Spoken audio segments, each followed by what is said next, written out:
Eu queria começar esse vídeo de hoje de uma forma um pouco diferente, com um caso clínico. Então, imagina agora que você está na UBS e de repente chega uma mulher de 32 anos para atendimento e ela tem queixa progressiva de lombalgia, dor óssea, dor articular, fraqueza muscular generalizada e no exame laboratorial dela, ela apresenta hipercalcemia e hipofosfatemia. Quando você começa a investigar o histórico dessa paciente, você descobre que há cerca de 2 anos ela teve um quadro de nefrolitise e nesses últimos 2 anos ela sofreu duas fraturas ósseas a partir de quedas de própria altura. A partir disso, eu gostaria de fazer algumas perguntas para você. Esse quadro de hipercalcemia, ele indicaria o que para você? Qual seria a sua principal hipótese diagnóstica? Teria alguma correlação essa hipercalcemia com a história pregressa dessa paciente? Depois que você elaborou a sua hipótese, você conseguiu fazer as correlações. Como que você iria conseguir confirmar o teu diagnóstico inicial? E por fim, qual que seria o seu plano terapêutico para essa paciente? Então, meu nome é Guilherme Adame, eu sou acadêmico do terceiro ano de Medicina da UniOeste. E depois da vinheta, a gente vai discutir um pouquinho sobre hiperparatireoidismo primário.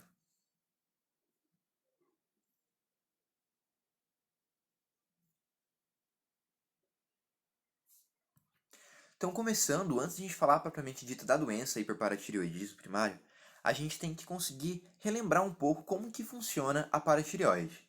Então, o que que seria essa paratireoide? A paratireoide são glândulas que ficam ali na parte posterior da tireoide, são quatro glândulas que produzem paratormônio.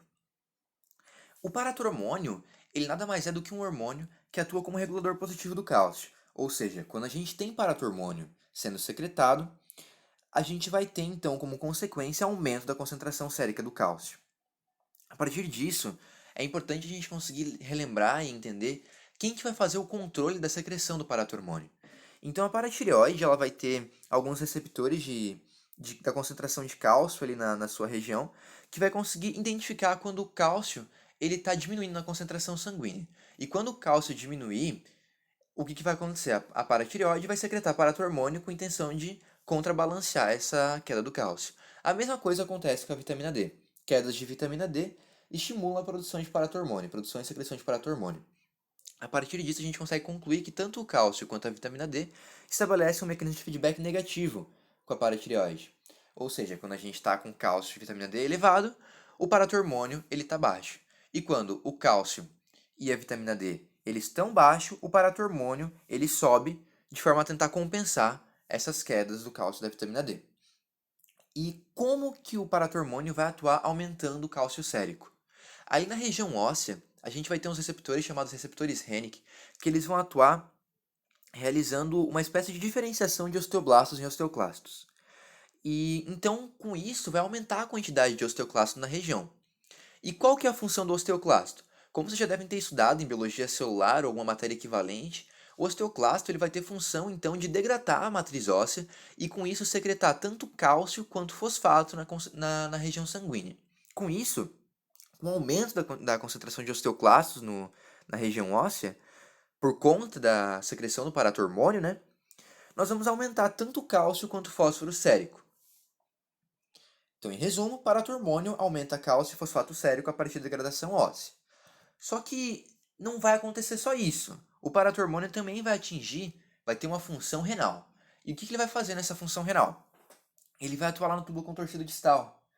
E a ação dele não vai ser uma ação, vai ser uma ação semelhante à que ele faz no osso, aumentando a concentração de cálcio, só que com fosfato não vai acontecer isso. E por quê? Ele vai fazer com que aconteça a reabsorção de cálcio no tubo contorcido distal. Então aquele cálcio que é ser eliminado na urina, ele vai ser reabsorvido para o sangue, aumentando assim a concentração sérica de cálcio. Só que o fosfato vai acontecer o inverso. Ele vai secretar o fosfato do sangue para o túbulo contorcido distal, aumentando a secreção, a eliminação de fosfato, de fósforo na urina, gerando hiperfosfatúria. Com isso, com o balanço final, assim, a gente vai ter que o paratormônio vai aumentar a concentração sérica de cálcio, só que de fosfato vai diminuir, porque a secreção renal é muito maior do que a desmineralização óssea vai aumentar o fosfato. Então o balanço acaba sendo negativo para o fosfato. Já no tubo contorcido distal, proximal, desculpa, o que o paratormônio vai fazer é converter então a vitamina D na sua forma ativa. A nossa pele ela acaba fazendo essa reação de produção de vitamina D quando exposta à luz solar, né?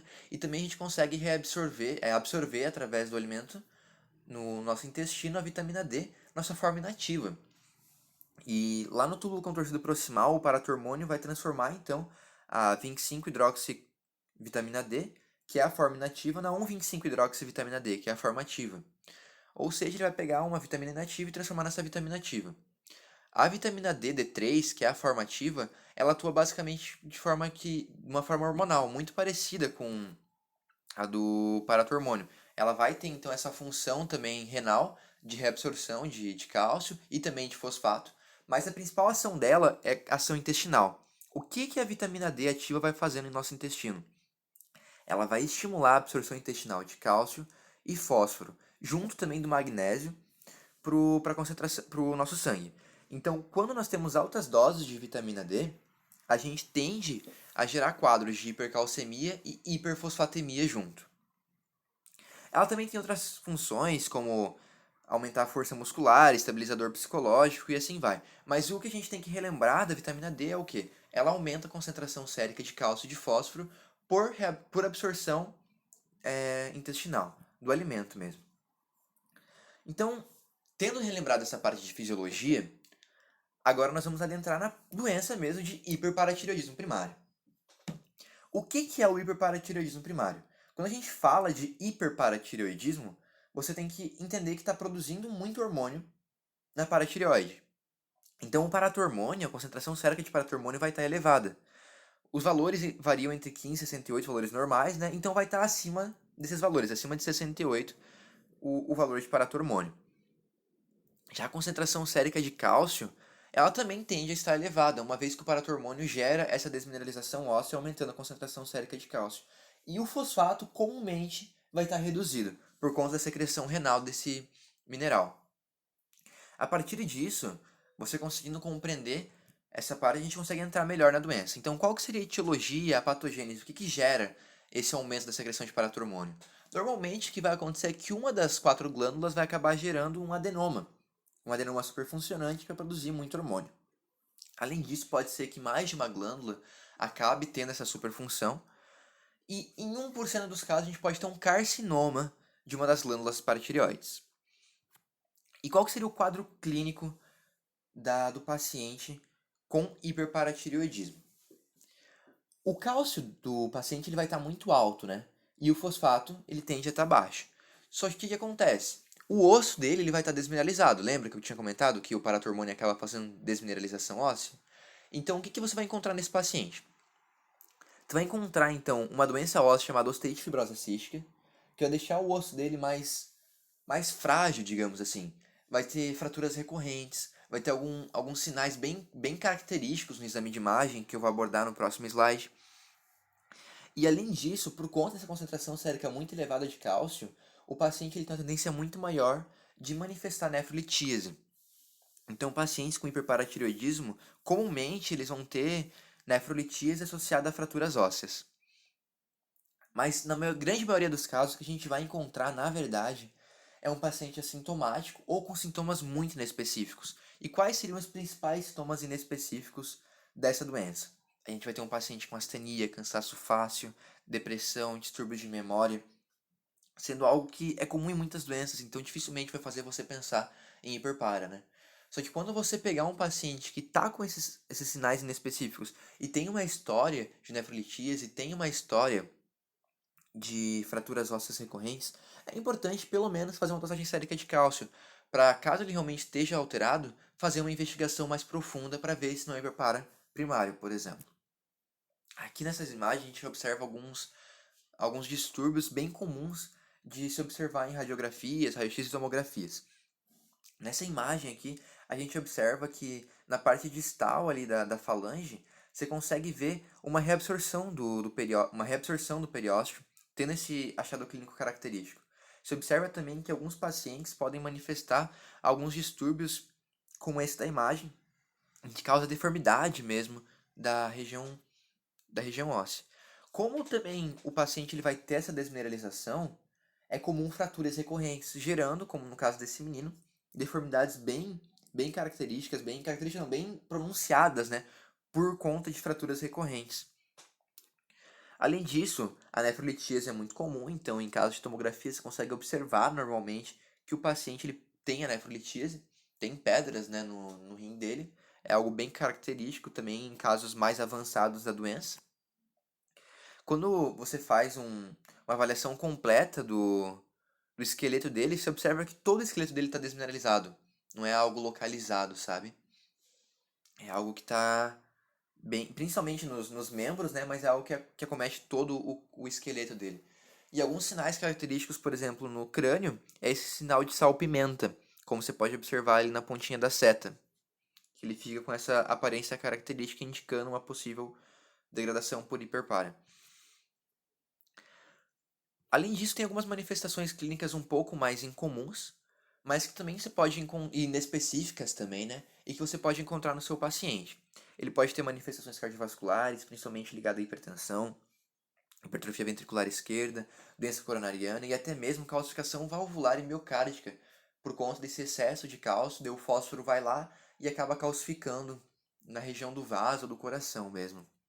Você pode ter manifestações psiquiátricas, como depressão, ansiedade, perda de memória, fadiga, e assim vai.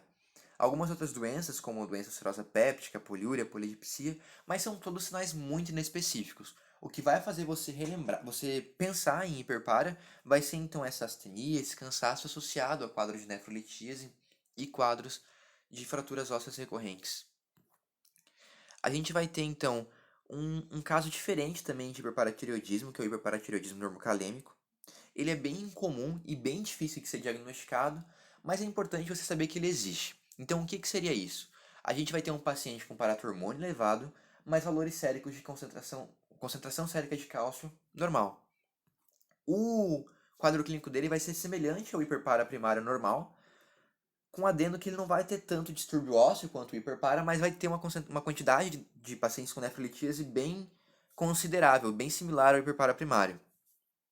Boa parte não, mas cerca de 20% dos pacientes, depois de um tempo, depois de cerca de 4 anos, vai desenvolver, então, a hipercalcemia também, assim como o hiperparatireoidismo primário.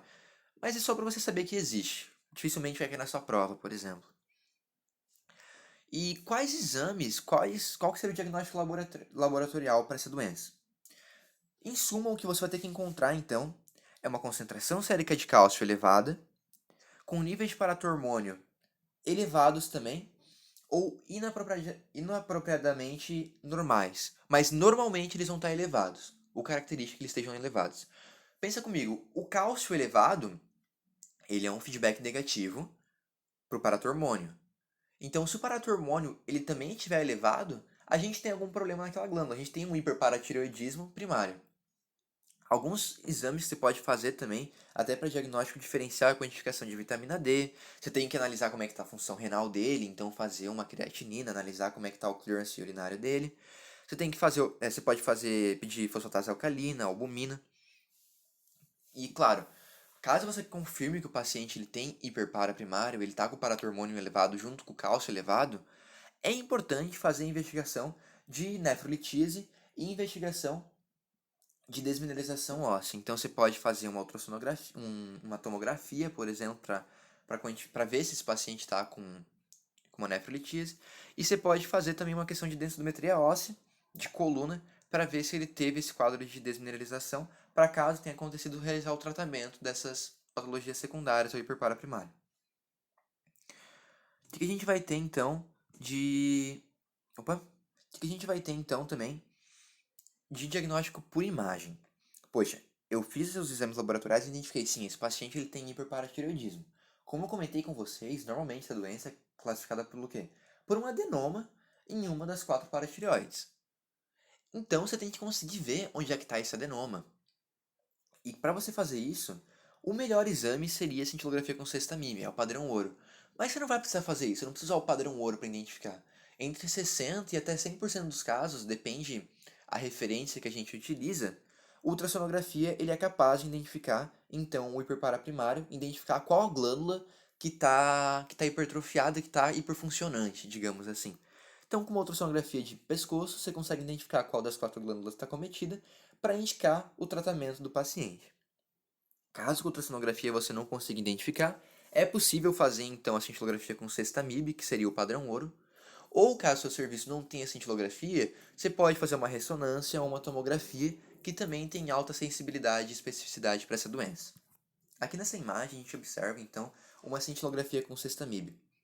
Para a prática clínica, talvez você não observe muito esse tipo de exame, mas em prova cai bastante, principalmente uma característica bem específica desse exame, que é a seguinte: como você pode observar na região do pescoço, tem esse nódulo hiperfuncionante, indicando então qual nódulo, qual glândula que está sendo hiperfuncionante, onde é que está o adenoma, beleza? Então você já consegue fazer a indicação cirúrgica, falar para o cirurgião onde é que vai estar esse nódulo hiperfuncionante.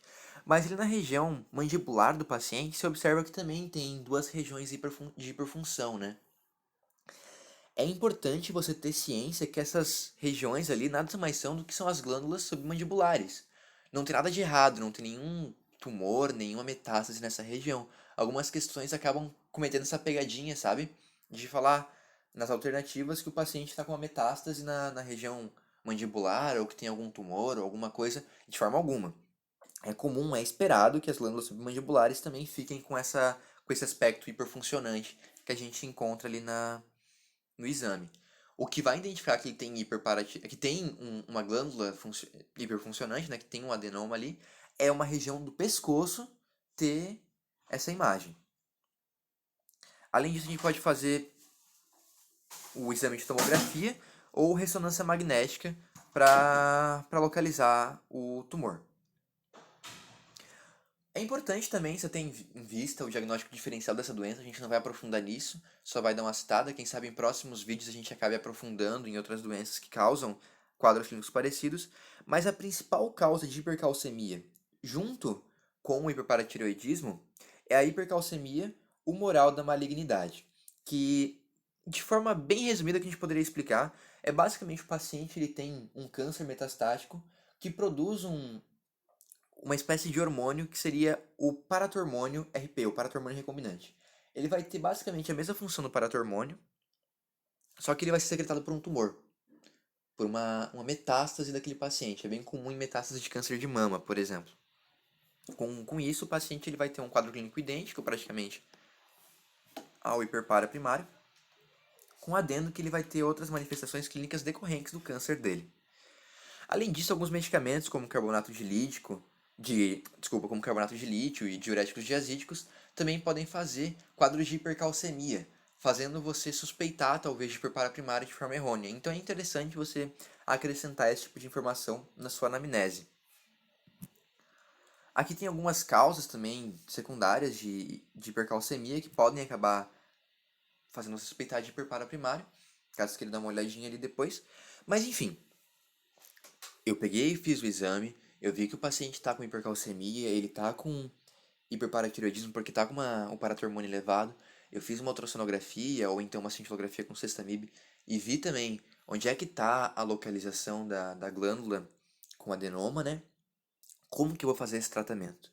O tratamento é com cirurgia. O tratamento normalmente que você vai indicar para o seu paciente é a remoção desse tumor.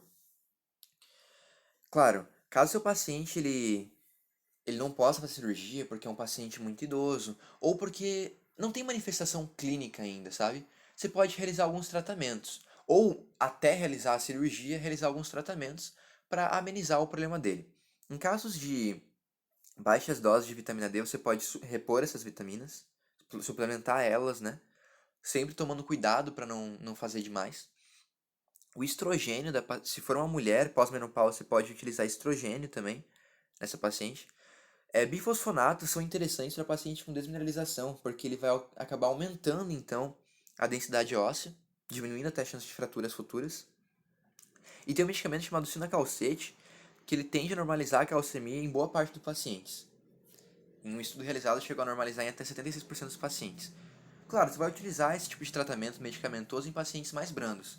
Então, quando que tu vai indicar a cirurgia? Paciente que já tem manifestação renal, então já tem uma nefrolitíase. Paciente já tem manifestação óssea, então já tem uma esteite fibrosa cística. E em pacientes assintomáticos, quando o cálcio sérico está 1 mg por decilitro acima do corte. Quando o clearance de creatinina já está afetado, então está menor que 60 ml por minuto. em pacientes mais novos, com menos de 50 anos, e caso o paciente ele não possa ou não deseje fazer acompanhamento médico recorrente, então se indica a cirurgia, para ele já resolver o problema de uma vez. Uma coisa que a gente tem que ressaltar aqui é que não é comum fazer exame de concentração de cálcio, concentração de íons, né? Na rotina clínica, assim, você não vai pedir para o paciente toda vez que ele for no seu consultório esse tipo de exame. Então, é incomum você fazer o diagnóstico em paciente assintomático. Normalmente, você vai fazer esse diagnóstico em pacientes que já têm o sintoma. Com isso, a cirurgia acaba sendo muito comum nesse tipo de doença, sendo o tratamento mais recorrente. E quando não vai fazer o segmento cirúrgico, seja lá o motivo ou porque ele não se enquadra nas classificações, normalmente, o que você vai ter que fazer? Você tem que acompanhar esse paciente para ver se ele não vai ter que fazer cirurgia nos próximos anos. Então, anualmente, tem que quantificar o cálcio sérico para ver se ele já não passou do corte, que tem que fazer a cirurgia. Você tem que fazer, então, anualmente também a creatinina do paciente, para ver se ele não está desenvolvendo algum problema renal, se não vai ter que fazer a cirurgia por um possível caso de nefrolitise, por exemplo. E também é interessante de a cada 1 ou 2 anos fazer densitometria óssea para quantificar o quanto de desmineralização que está causando nesse paciente e se tem que fazer algum tratamento de suporte ou se já está na hora de operar esse tumor que ele tem. Também a gente tem que relembrar como é que seria o tratamento do carcinoma de paratireoide, ele é bem mais incomum, mas seria basicamente um segmento com um oncologista, onde ele vai realizar a retirada cirúrgica também desse tumor. Em muitos casos é necessária a realização de quimio e radioterapia com um tratamento de suporte. Na gestação, atualmente, é indicado realizar a retirada do tumor através de cirurgia, só que alguns estudos mais recentes, até citados pelo Vilar no livro de endocrinologia, né, indicam que a taxa de aborto em pacientes que realizaram e não realizaram a cirurgia é muito semelhante, colocando em xeque então essa necessidade real do tratamento cirúrgico. Então a aula que a gente tinha era isso. E daí agora só relembrando o caso clínico daquela mulher que tinha hipercalcemia com nefrolitise e fraturas ósseas recorrentes. Qual que seria a principal hipótese diagnóstica para uma paciente que tem hipercalcemia com hipofosfatemia? Seria o hiperparaprimário mesmo, hiperparatireoidismo primário.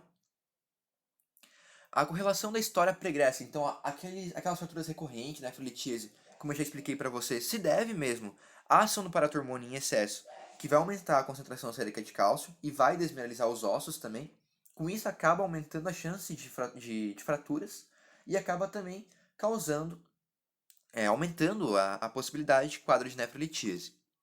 Para você confirmar, então, você teria que quantificar o paratormônio dela, e o tratamento dessa paciente, como ela tem menos de 50 anos, é um tratamento cirúrgico. Esse caso clínico não é um caso que eu inventei, é um caso real, de um artigo científico. Caso você queira dar uma olhada, é um caso da Joana Tavares, que ela publicou. A referência está aqui. E a aula de hoje ela foi baseada no livro de endocrinologia clínica Vilar. A gente abordou o capítulo de hiperpara primário. E a aula de hoje era isso. Nós vamos ter uma aula futura de hipoparatireoidismo. E a terceira aula desse módulo de paratireoide vai ser uma aula de resolução de questões, onde a gente vai abordar tanto o hiper quanto o hiperparatireoidismo. Eu espero que a aula de hoje tenha te ajudado a conseguir compreender um pouquinho mais sobre essa doença, e a gente se vê na próxima.